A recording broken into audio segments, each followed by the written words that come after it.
तो शिव महापुराण की कथा के वायव्य संहिता में एक बड़ी सुंदर बात कही। बड़ा सावधानी से सुनिएगा इस चरित्र। वायव्य संहिता में श्री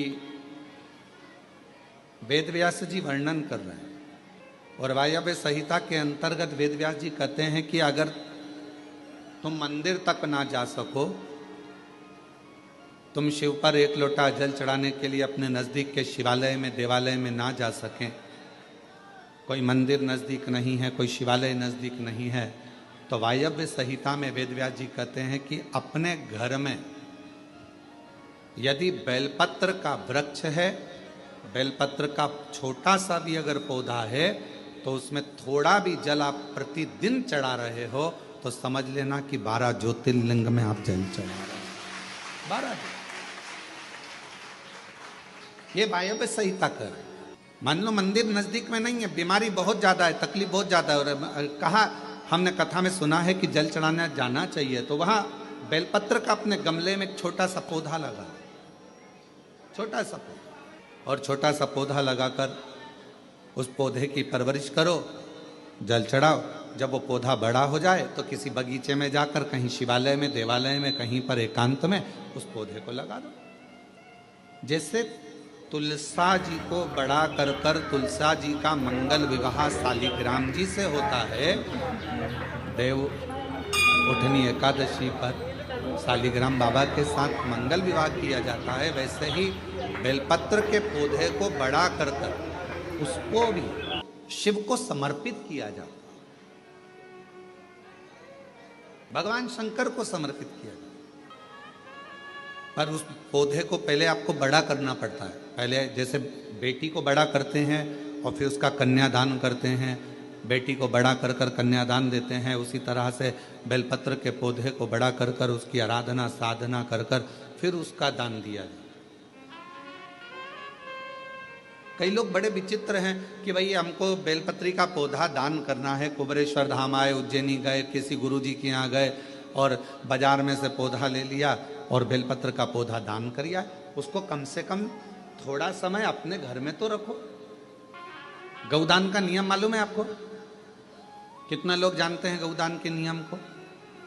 गौदान का नियम होता है, कई लोग बेटी के विवाह में गाय दान करते हैं, कई लोग कोई शांत हो जाता है तो 12वें में 13वें में गाय दान करते हैं ना, गौदान करते हैं। तो उसका नियम क्या है?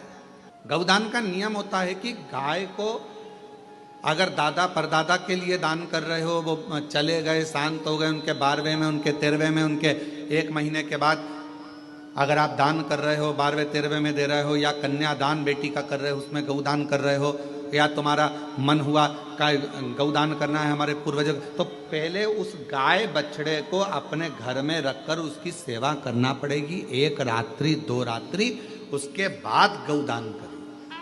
पहले उसकी सेवा तो करो।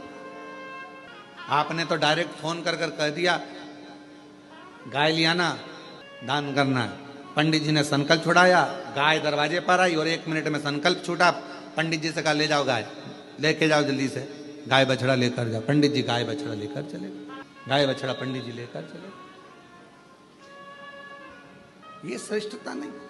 तुलसा जी का पौधा घर में रखकर उसको पोषित कर कर बड़ा कर कर फिर शालिग्राम भगवान से विवाह कर कर फिर दिया। बेलपत्र का पौधा पहले बड़ा कर कर अपने घर में थोड़ा सा, नहीं ज्यादा रख सकते तो 8 दिन 7 दिन 5 दिन 15 दिन 20 दिन 1 महीना 2 महीना 4 महीना 6 महीना जितना आपका रख सकते हो रखकर फिर किसी जगह पर लगाए। क्यों? क्या जरूरत है गुरुजी अपने घर में पौधे को रखकर फिर दान करना, अपने घर में पौधे को रखकर फिर कहीं लगवाना, अपने घर में पौधे को पहले परवरिश कर कर फिर कहीं उसको लगवाना? कारण क्या पड़ता है?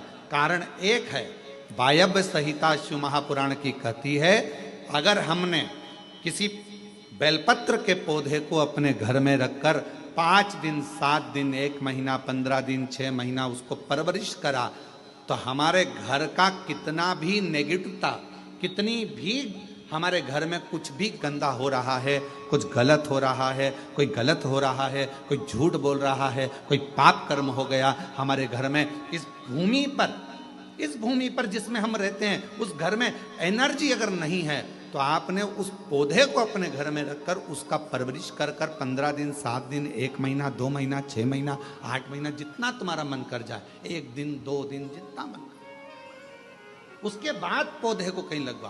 क्यों?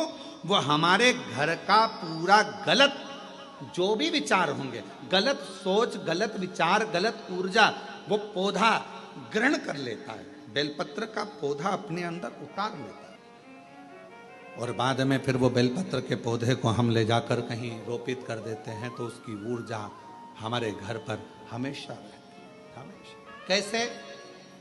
इसके सत्य प्रमाण क्या हो सकता है? तो सत्य प्रमाण का स्मरण करिएगा। एक गाय को 5 दिन, 7 दिन, 9 दिन, 15 दिन अपने दरवाजे से रोटी दीजिए। 9 दिन रोज रोटी दो, 10वें दिन गाय तुम्हारे दरवाजे पर आकर खड़ी हो जाए। बोलो, खड़ी होगी कि नहीं होगी? जम के तो बोलो, खड़ी होगी ना। गौ माता को तुमने रोटी दिया, अब गाय रोज आकर, तुम रोटी खाला रहे, 2 दिन, 3 दिन, 5 दिन तुमने रोटी दिया, तो गाय आकर खड़ी हो जाए। एक कुत्ता को तुम्हारे दरवाजे पर रोटी देना चालू करो, 8 दिन बाद वो कुत्ता तुम्हारे दरवाजे पर बैठना चालू कर देगा। बोलो, सही है कि गलत है? जम के तो बोलो, ठीक है। एक पक्षी के लिए 2 दिन, 5 दिन, 7 दिन अपने घर के छत पर अनाज डालकर देखो, 7 दिन के बाद पक्षी तुम्हारे दरवाजे पर, तुम्हारे छत पर आना चालू करेंगे कि नहीं करेंगे? बोलो बोलो, जम के बोलो। पक्षी आ रहे हैं, गाय आ रही है, कुत्ता आ रहा है, किसी को दे रहे हो आप, तो वो आ रहा है। उसी तरह जब हम हमारे घर में एक बेलपत्र के पौधे को बड़ा करते हैं, और बड़ा करने के बाद उस बेलपत्र के पौधे को तुम कहीं पर भी, इंदौर में रहते हो, सीहोर में आकर तुमने लगा दिया, खरगोन में रहते हो, बरहानपुर में जाकर लगा दिया, ग्वालियर में, तुम्हारा मन पड़े तुम अपने घर के आसपास में भी कहीं पर भी उस पौधे को, तुम रहते यहाँ हो 200 मीटर की दूरी पर, 500 मीटर की दूरी पर, 5 किलोमीटर पर, 10 किलोमीटर, कहीं पर भी जाकर उस पौधे को लगा दो।